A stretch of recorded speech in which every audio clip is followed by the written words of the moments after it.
जननी जन्म सौख्यानां वर्धनी कुल संपदा पदवी पूर्व पुण्यानां लिख्यते जन्म पत्रिका गजाननं भूतगणादिसेवितं कपित जम्बो फलसार पक्षितम उमासुदं सोह विनाश कारणं नमामि विघ्नेश्वर पादपंकजम आदित्याय च सोमाय मंगलाय बुधाय च गुरुशुक्र शनिभ्यश्च ராகவே கேதவே நமஹா. உலகெங்கும் வாழக்கூடிய நெக்ஸ்ட்ஜென் நேயர்கள் அனைவருக்கும் வணக்கம். நான் உங்கள் டாக்டர் வி ராஜ்குமார் சிவாச்சாரியார் பேசுகிறேன். எல்லாரும் எப்படி இருக்கீங்க? நலமா இருப்பீங்க நம்புகிறேன். இன்றைய தினம் நாம் பார்க்கக்கூடியது 2026 ஆண்டு ஆங்கில புத்தாண்டு. 12 ராசிகள், 27 நட்சத்திரங்கள், 9 கிரகங்கள், நமக்கு எப்படி ஆதிக்கங்கள் நமக்கு செலுத்துறது, நமக்கு எப்படி இருக்குது, நம்மளுடைய வாழ்க்கை எப்படி இருக்கும், நமக்கு எதெல்லாம் ப்ளஸ்ஸு, எதெல்லாம் மைனஸ்ஸு, எதெல்லாம் நல்லது, எதெல்லாம் கெட்டது அப்படிங்கிறத நம்ம முழுமையாக விரிவாக நம்ம பார்க்க போகிறோம். சில விஷயங்கள் எல்லாமே இதில் எல்லாம் என்னென்ன விஷயங்கள் எல்லாம் இதில் வரப்போகிறது அப்படின்னு சொன்னால், குடும்பம், வேலை, தொழில், உங்களுடைய கணவன் மனைவி வாழ்க்கை, விவாகரத்து, 2வது திருமணம், காதல் வாழ்க்கை, சொத்து வாங்குதல், சொத்து வழக்கு தீர்ப்பு, இது எல்லாமே இதில் உள்ளடங்கி, உடல் நலம், பணபலம், மாணவ மாணவிகளுக்கெல்லாம் எப்படி இருக்குது, பொதுவாகவே share market, lucky number, positive negative எல்லாமே நம்ம பார்க்க போகிறோம்.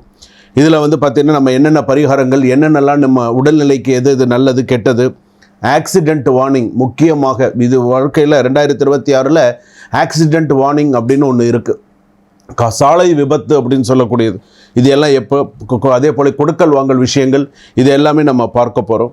இந்த விஷயங்கள் பொதுவாகவே 27 நட்சத்திரத்துக்கு எப்படி இருக்குது. இப்போ பொதுவாகவே அஸ்வினி நட்சத்திரம், பரணி நட்சத்திரம், கிருத்திகை நட்சத்திரம் 1ஆம் பாதம் உடைய மேஷ ராசி அப்படின்னு நம்ம சொல்கிறோம். இது போல் 27 நட்சத்திரத்திற்கும் 12 ராசிகள், இந்த ராசி ஆதிக்கங்கள்லாம் எப்படி இருக்கும், வரக்கூடிய காலகட்டங்கள் நம்ம எந்த அளவுக்கு நம்ம கெப்பாசிட்டியாக இருக்கணும், எந்த அளவுக்கு நம்மளோட மைண்ட் கெப்பாசிட்டி எப்படி இருக்கணும், என்ன எப்படிங்கிறத முழுமையாக நாம் தெரிந்து கொள்ள போகிறோம் அப்படின்னு சொல்லலாம்.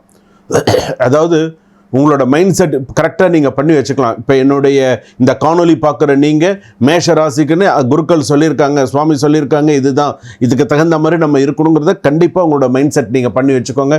வாழ்க்கையில் நீங்கள் மேலே மேலே வருவீங்க. வாங்க வீடியோக்குள்ளே போகலாம். 2026 ஆண்டு ஆங்கில புத்தாண்டு எப்படி இருக்குது, 12 ராசி பலன்கள் எப்படி இருக்குங்கிறத பார்ப்போம். கடகராசி நேயர்களே, கடகராசிக்கு எப்படி இருக்குது, அதாவது 2025 நிறைய பிரச்சனைகள்லாம் சந்திச்சிங்க. என்னென்ன மாதிரியான பிரச்சனைகள் சந்திச்சிங்க அப்படின்னு சொன்னால், இந்த கோர்ட்டு கேஸ் விவகாரங்கள், வீண் பழி, 2வதுல பார்த்திங்கன்னா துர்மரணம், குடும்பத்தில் ஏதாவது ஒரு துர்மரணம், 2வது நல்ல விஷயங்கள்லாம் தட்டி போனது, தட்டி பறித்தது, தேவையில்லாத அவப்பெயர் வந்தது, ரிலேஷன்ஸுக்குள்ளே நிறையா பிரச்சனைகள், இதெல்லாம் இருந்தது. சரி, 2026 நமக்கு ஏதாவது ஒரு விதத்தில் சாதகமாக இருக்குமா அப்படின்னு இருக்குது. எல்லாருமே என்ன நினச்சிட்டு இருக்காங்கன்னா, அஷ்டமச்சனி முடிஞ்சிருச்சு, நமக்கு இனிமேல் நமக்கு நல்ல நேரம் வந்தாச்சு, நம்ம நன்னா இருப்போம் அப்படின்னு நினச்சிட்டு இருப்பாங்க சில பேர். இந்த அஷ்டமச்சனி அப்படிங்கிறது வாக்கிய முறை பஞ்சாங்கப்படி எடுத்துடணும்னு சொன்னால், மார்ச் 6ஆம் தேதி 2026 தான் அஷ்டமச்சனி முடியுது.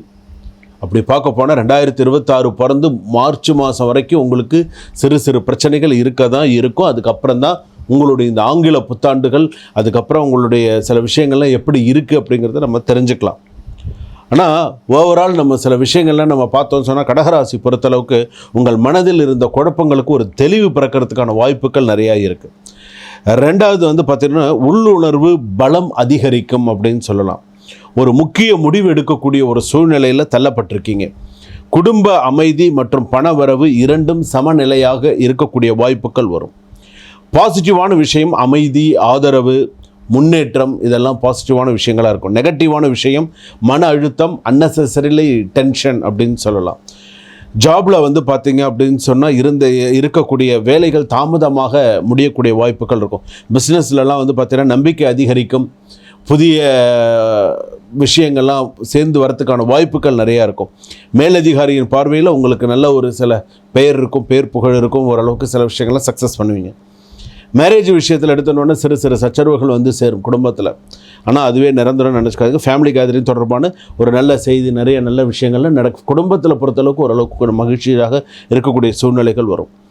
இப்போ அதே போல் லைஃப் பார்ட்னர், ஒரு லவ் ரிலேஷன்ஷிப் அப்படின்னு சொன்னால் நல்ல அண்டர்ஸ்டாண்டிங்கில் இருக்கிறது நல்லது.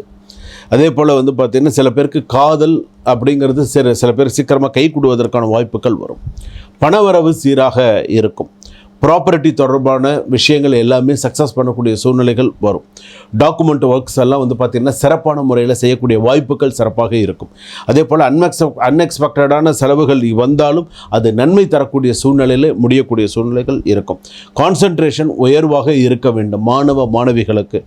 மாணவர்கள் நல்ல ப்ராக்டிக்கல் அசைன்மெண்ட் போன்ற இதிலெல்லாம் வந்து நல்ல மதிப்பெண் பெறக்கூடிய வாய்ப்புகள் மாணவிகளுக்கு உண்டு அப்படின்னு சொல்லலாம்.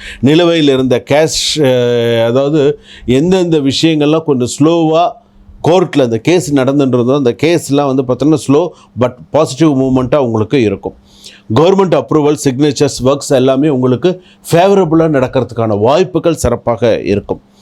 மெடிக்கல் ஹெல்த் இதெல்லாம் வந்து இப்போ ரெமெடிஸ் எல்லாம் எப்படி இருக்குன்னா, மன அழுத்தம் குறைக்க ஒரு 5 நிமிடமாவது டீப் ப்ரீத் அந்த மாதிரியான சில பிராணாயாமம் சில விஷயங்கள்லாம் செய்கிறது நல்லது. காலையில் வெந்நீர் குடிக்கிறது, நிறைய நல்ல உணவு பழக்க வழக்கங்கள்லாம் கொஞ்சம் பார்த்துக்கிறது நல்லது.